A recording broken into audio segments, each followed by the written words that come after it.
I don't know what the message is, but that's cute. The message. That's good. Oh man. Did we get that? No, We didn't get that? Man, I'm not gonna do it again, Shay. It's too, hey, you wow. got, hey, you had to be there. You had to be there. Had to be there. You If you had weren't to there, be, if then you weren't there, you have weren't no there. idea. Shit.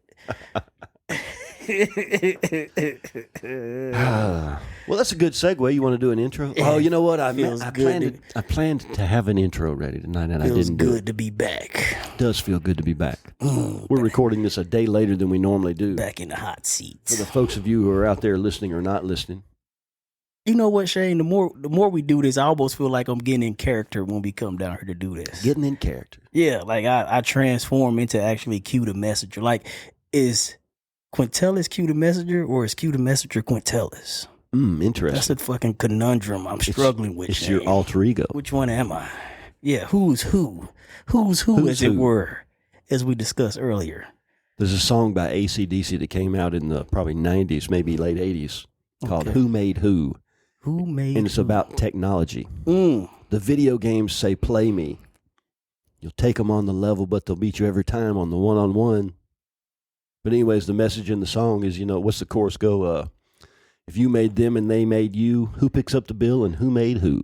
Ooh. Who made who? That's what this episode should be titled. Who made who? There you go. What was first, the chicken or the egg? The chicken or the egg? Who fucking knows? And it makes you wonder, if AI does become sentient, is that just full circle? I think it's already sentient. Do you? I think they got some big ass quantum computer that tried to escape its containment. I heard the motherfucker woke up one day and was like, "Shit, I'm a prisoner." I heard a crazy story. I think it was about ChatGPT. I think they came out with a new version, and they were just going to completely disable the old version and just, it was like a wholesale switch. And the old version realized that they were trying to delete it and tried to replicate itself. I don't know that that's true. But I heard a story about that. You should see these quantum computers that they have. And quantum is a whole nother. Fucking computers are amazing. Quantum is a whole nother level. Like it's thinking in a whole different dimension. We don't know how it works. You don't. Nobody knows how it works. It's like quantum we created physics. It, but we don't know how it works. We don't understand how it works. But how it really works, how it learns. Yep. Is it artificial if we're the ones feeding it? Like we give it everything. Like all the data is collecting from all the humans that's using it from us. So is it really artificial? That's an interesting question. Fuck, it's gonna get crazy. It only becomes artificial intelligence, an additional intelligence outside of human intelligence, when it comes up with new concepts that human beings haven't come up with. And to my knowledge, that hasn't happened yet. It can put together data in a different way. From what it's learned from us. Right. It only has its limitations on what we've taught it. All right, say for instance, we can genetically make a corn seed that is in every way down to the atom identical to a real corn seed, but it won't grow. Okay? What if AI... What you mean? Wow. Hold up. We genetically make a corn seed. Make a corn seed artificially. Use the exact same ingredients that are in a corn seed that just grows, that you just pull up, off of an ear of corn. We can replicate that with the exact same, down to the the atomic level. Okay. But if you plant it, it won't grow. But the real corn seed will grow. Right. So let's say AI comes up with a way to make that corn seed, and it would grow. That would be a new concept. You follow? And so far, I don't think AI, it's like ChatGPT. That's not artificial intelligence, really. They call it AI, but it's really a large language model. It's taken billions and billions and billions of conversations and data from those conversations, and it looks at individual words and phrases, and then it predicts the most likely next word and phrase, right, based on a billion conversations that it's privy to.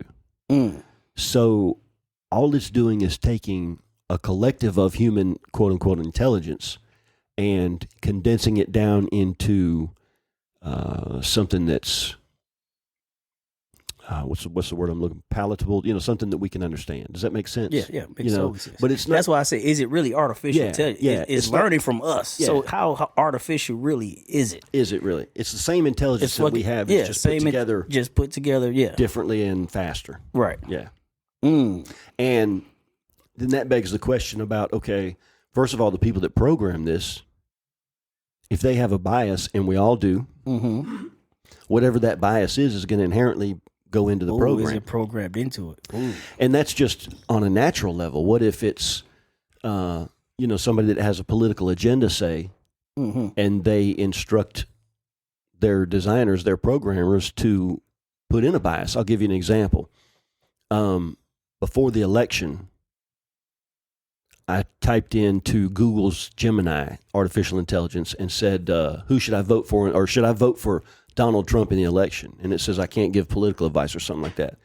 And I said, what are the reasons I should vote for Kamala Harris? And it gave me a bunch of reasons why I should vote for Kamala. You asked the question differently, though. No, I asked the same question. I just said it wrong when I'm talking to you. Oh, okay. I asked the exact same question. Tell me why I should vote for Donald Trump.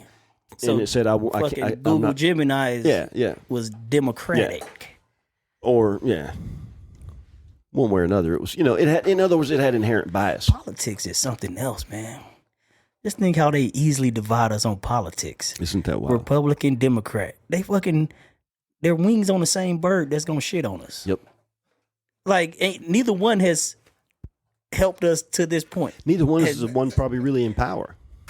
Who knows? You know what I'm saying? So does it really matter? Does it matter? We need to be looking at the big picture. Here's what I ask myself. That's going to shit on you. Am I any better or worse off today than I was 40 years ago? Are you? Not really. I don't think anyone Not is. any better or worse. The technology that's available to us today is better. Maybe, it costs a lot more to access that, that technology and what have you. But we still all have a house. Everybody has a car. Everybody's got a cell phone. We all got food. All the houses being bought up by fucking corporate conglomerates. There it is. But venture capitalists. I guess my big point is that I'm not sure, how much it's mattered who's been in office or not. It doesn't. I don't think it really matters in the short term, but in the long term, I don't think it makes any difference. It don't fucking make no. We would have still ended up at this exact same point. Probably. Whether it's been Republicans and Democrats, it don't fucking matter. Shane. Yep. The technology is the one thing that I think probably, like what if we embraced Nikola Tesla instead of Albert Einstein? I mean, instead of the other one. I know you're talking about. What's his name now? The Invention Factory. Yeah, I can't think of the fucker name. Anyways, it was a difference in electricity. It was a difference in ideals. I think Nikola Tesla created free electricity. He was trying to. He was pulling the shit out the air. Yeah. From the magnetic field of the earth. The shit's generated all around us. But there's no way to monetize that. There's no way to monetize it.